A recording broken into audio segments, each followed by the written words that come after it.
Hello, and welcome to another Enrichment with the Gifted Guy. What we're going to be talking about today is the works of Agatha Christie. Agatha Christie was an English writer whose first book was in 1920, and she wrote her last book was published in 1976, so she had a fairly long career.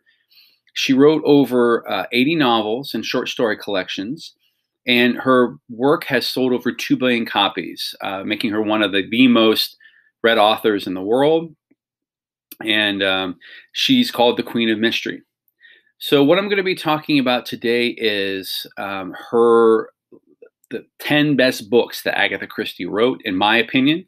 I have not read all 80 of Agatha Christie books. I have read about 60 of them, though. So I do have a pretty decent idea of what her good ones are and the ones that are not so good. And so these are, of course, also based on my personal preference. But it'll give you an idea. If you would like to read an Agatha Christie book, these are great ones to start with. And they're ones that will that still to this day, even though they were written many years ago, they still keep you guessing. They're very riveting. They're great mysteries. So so if you feel inclined, try one or try many of these books.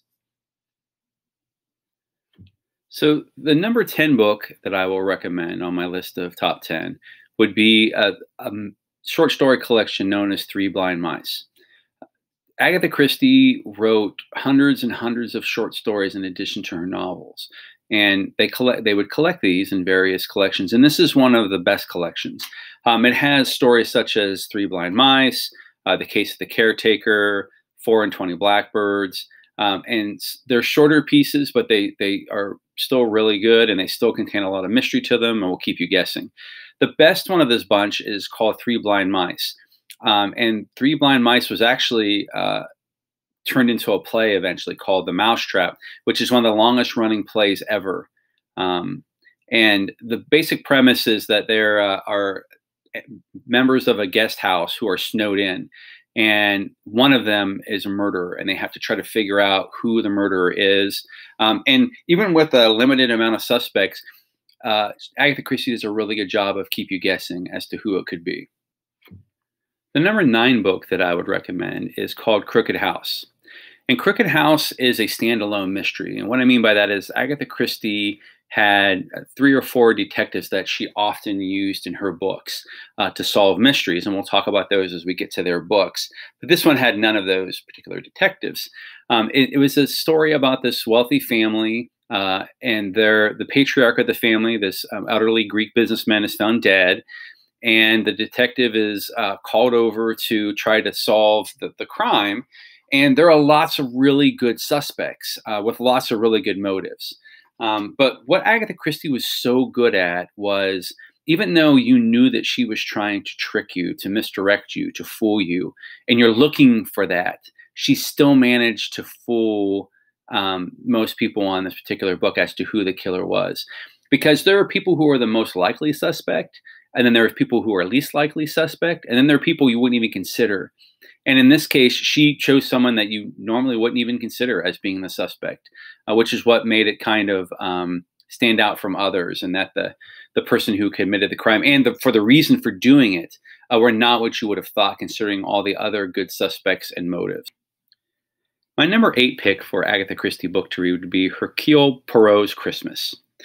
I know it sounds like a Hallmark Channel movie, but this is not. This is actually, I think, a well-paced, really well-done book. And it contains one of Christie's most famous detectives, Hercule Perrault, who is a Belgian detective who is very particular about his mustache and how it looks, but he's also very brilliant. And she wrote several books with Hercule Poirot. She wrote, in total, she wrote 33 novels with him as the main character, and then 50 short stories. But he was her most famous detective. And ironically, when you asked the author, she was not a big fan of him. She thought he was kind of pretentious. But she knew what the public wanted, and the public wanted Hercule Poirot. So she wrote a lot of books with him. And you'll find other ones in this list as well. That have him as the person as well. This one, though, is really interesting. It takes place on Christmas Eve, and the family is all downstairs kind of enjoying the holiday, and there's a high-pitched scream and this really loud crash. And when they go upstairs, there's a person lying dead in a pool of blood with his throat slashed, and they have to. And Hercule Poirot has to try to figure out who the suspect is when everyone's a suspect. Everyone has a good reason for hating this person. Everyone had a motive. And those are what make really interesting Agatha Christie books, is that there's just so many suspects that, you can't possibly figure out which is the one. There's not one that really obviously stands out. And she does a really good job of misdirection and making you think one way and going another way. And this is an example of one of her, and this is a book you would not find on many top 10 lists if you go on the internet, but it's one of my personal favorites. I just like the way the resolution of the story. My number 7 choice would be the 450 from Paddington.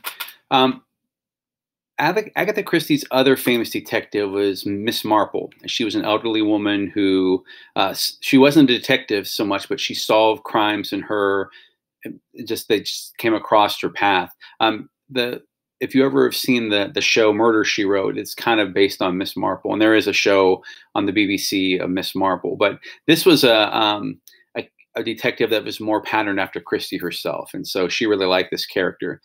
The 450 from Paddington, what happens is 2 trains pass each other for just a moment. And in that time, this person witnesses a murder. She thinks she witnesses this murder as a man strangles a woman to death. But as the train draws away, they have trouble finding this body. They have trouble finding, whether this really happened or not, whether this is imagined. And so Miss Marple has to try to decide whether she's taking this story seriously, and then try to figure out, even though there's no suspects, no witnesses, and no other witnesses other than this one lady, and no corpse. And so it's a really good story about, like, do you believe the people who say what they believe, even though there's no evidence to the contrary? The number 6 book I would recommend is called Curtain. But I would also recommend that you not start with this book. I would read a few of the Hercule Poirot books first, because this is the last of the Hercule Poirot books. And it's really interesting, the story behind the story, and that Agatha Christie wrote this during World War II because at that time England was getting bombed, and she feared that she may not live to finish telling the story of her famous detectives. So she wrote 2 books during this time. One was Hercule Poirot's last case, which is this one called Curtain, and she also did one called The Sleeping Murder, which was Miss Marple's final mystery. And then she put these in a vault and then just held on to them for a while. So even though these were written in the 40s, Curtain did not actually get published until the 1970s because it was the last book that was published of hers. But with Hercule Poirot, when he first started out, he was more of an imitation of Sherlock Holmes. He even had a sidekick by the name of Captain Hastings, who was like the Watson of them. And so it was kind of her version of Sherlock Holmes. And then the character took on a life of his own and kind of separated himself from that. But this kind of brings it full circle, as in that the very first place they solved their first crime, which was the murder of the Styles, they go back to that place and a murder has been committed. And that they have to try to figure out who the killer was. And you'll be utterly shocked at who the killer is at the end. And it's kind of her last good twist, in her last book, she still gives you a good twist onto who the killer would be. My number 5 book is yet another Hercule Poirot book. I think those are the best books. I'm not a huge fan of the Miss Marple books. I had one in my list. There are other ones that I'll mention. But this one was a Hercule Poirot. And the reason why I liked it is because the crime actually has not been committed yet. There's this woman by the name of Nick Buckley, and the brakes on her car fails. She's almost crushed to death by painting. That they find a bullet hole in her sun hat. And she's not been killed. There's no body yet, but Hercule Poirot has to figure out who's trying to kill her. And so it's really interesting, because usually what happens is a crime is committed and then he comes in and solves it. And this one, the crime has not yet been committed. So it kind of runs in reverse. The number 4 book I'm going to recommend to you is called Cards on the Table. And the reason why I like this is I like mysteries that are take place in one room that are really, there's not that many suspects involved. There's not many, motives, and yet, there's still a lot of mystery to be had. So in this particular one, there are four people that are playing bridge in the room next door. And they keep passing, they leave at various times to go do things, and they come back, and there's someone sitting in the parlor that's in full view of these players. And this person ends up dead. And so Perrault has to go in with just a few suspects and a few possibilities and try to figure out what happened. And so I like mysteries like this. These are called lock room mysteries, where all the suspects are there and there's no surprise suspects or anyone that could come in later. But you just have the facts in front of you, and you have to kind of sift through those facts to try to figure out who the person who committed the crime was. Agatha Christie wrote a lot of books that were based off of children's nursery rhymes. Some examples of that would be Pocket Full of Rye, A Hickory Dickory Death. The Crooked House is based on a kid's nursery rhyme. 1, 2, Buckle My Shoe. And the one that will be number 1 on our list as well. So she kind of liked to take these nursery rhymes and turn them into a mystery. And in this case, you have a murder that was committed 16 years previous. And there was a woman who's convicted of poisoning her husband. But when Hercule Poirot, this is another Perrault book, goes back to look at it, he finds that there are really 5 suspects. And one who went to market, one who stayed home, one who had roast beef, and one who had none. And so she kind of plays with this nursery rhyme to tell this story. The reason why I particularly like this one is because at this point, when I read this book, I had probably gone through 40 Agatha Christie books at this point, and I was getting pretty good at figuring out who the killer was, and that some books are more obvious than others. But for this one, I thought I knew who the killer was like 3 or 4 times, and then all of a sudden, it gets turned on its head, and she kind of leads you somewhere else.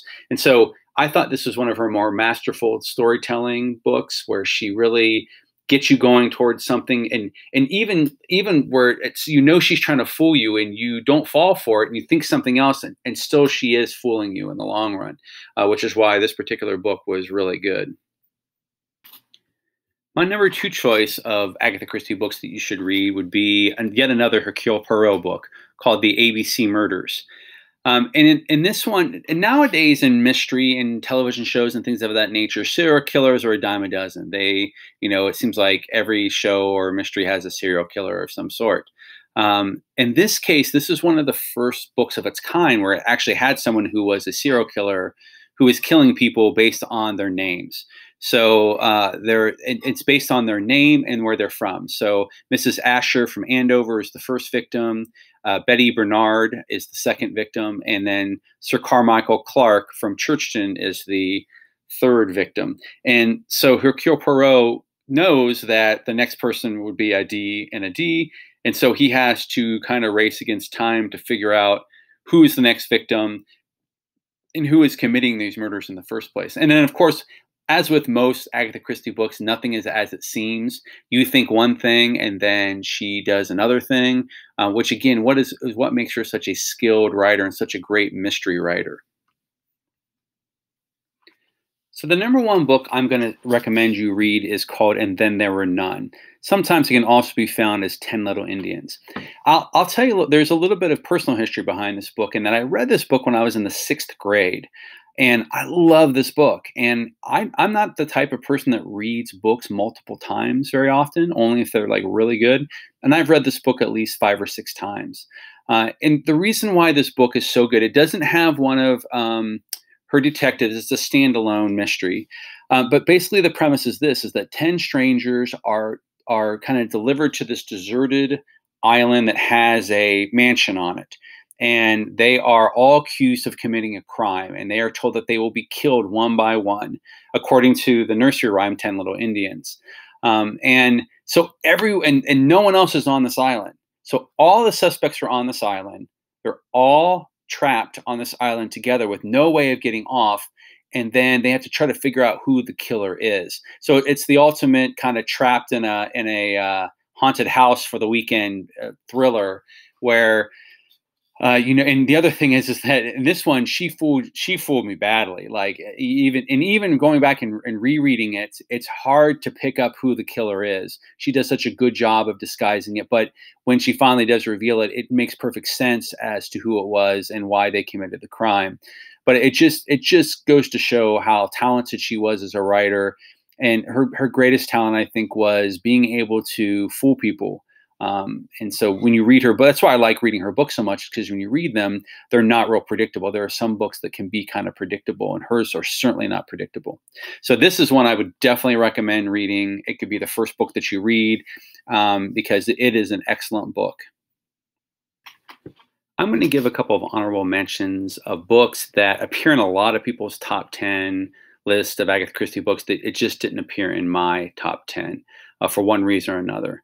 The first one is The Murder of Roger Ackroyd. And this was the book that kind of put Agatha Christie on the map, and that the twist at the end is something that had never been done in a mystery book before.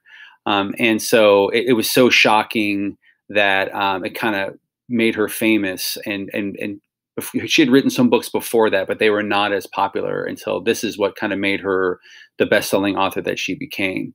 And the reason why it doesn't make my top 10 list, though, is the twist is certainly very good and really well done. And this is a Hercule Poirot book. But I thought the mystery itself was not that great. Like, the twist made it really good, but up until that point, it was just an okay mystery. But this is one that, a lot of people put on their top 10 list and really enjoy, and you may enjoy it as well. It just wasn't one of my favorites. The second book I'm going to talk about is I told you Miss Marple is not one of my favorite Agatha Christie characters, but she did appear in several books, and this is one of her more famous ones, or one that in a lot of top 10 lists, which is A Murder is Announced, which is that in the newspaper there is a murder that someone says they're going to murder somebody, and then that person gets murdered. And Miss Marple has to set about figuring out who is writing these poison pen letters, and it's one of her more famous cases, and it's been turned into a lot of television movies and things of that nature. The other two that I'm going to mention are both Hercule Poirot books that kind of are really popular ones, and make a lot of top 10 lists. But again, for one reason or another, it didn't make mine. So Death on the Nile is one that it's been adapted into a couple of movies. I think there's a movie coming out actually next year on this. But I didn't think the mystery was that good. I mean, there were a lot of really interesting suspects. There was an interesting setting, but in the end, it did not satisfy me and who the killer was and the way that it was revealed. The last one I'm going to honorably mention would be Murder on the Orient Express, which is probably, other than And Then There Were None, probably her most famous book. And it does have a really good twist ending to it as well. My problem with this book is I had seen the movie before I read the book. And so when you get to the twist, that if I had read the book before the movie, I'm sure I would have enjoyed it a lot more. But knowing how it ended, it took something away from the reading of the book for me. So I would always recommend you read a book before you watch a movie of anything, but especially Agatha Christie books, because a lot of times it is that twist that really is what makes it so good, and that the fact that you're fooled that makes you admire it so much. And if you already know, who it was or why they did it, or it just takes away that excitement and when you're reading. So those are Agatha Christie. If you like mystery books, you should definitely read an Agatha Christie book. They're not very long to read. They're for middle schoolers, junior high, and high school kids can read them. And they're not overly violent, even though they're murder mysteries, because they were written, years ago. But at the same time, they're timeless in that there may be some things that kind of date them, such as having a lot of servants or the cars that people are driving or things of that nature. But the premise of someone murdering someone and the motive behind that is timeless, and you see a lot of her influence on works of today, and even the Agatha Christie estate has commissioned someone to write further Agatha Christie novels, and so there have been other authors that have written Agatha Christie novels. I'm not read any of the. I have not read any of those personally, so I can't recommend or not recommend. But I would stick with the author herself. She's an excellent writer, and you can't go wrong with any of the books on this list.